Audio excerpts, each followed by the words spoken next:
আমার হৃদয়টা জুড়িয়ে গেল। র্যাম্পে প্রদর্শন করার জন্য চট্টগ্রাম ক্যাটেল এক্সপোতে এই বিশাল অস্ট্রাল শার্টটি নিয়ে আসা হয়। চলুন দেখি।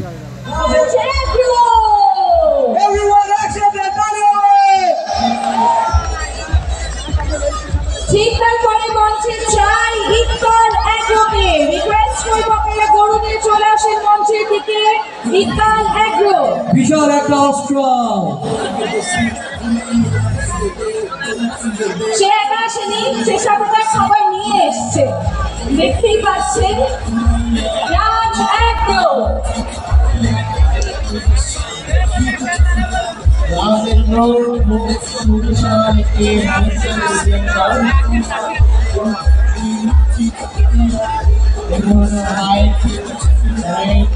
Thank you.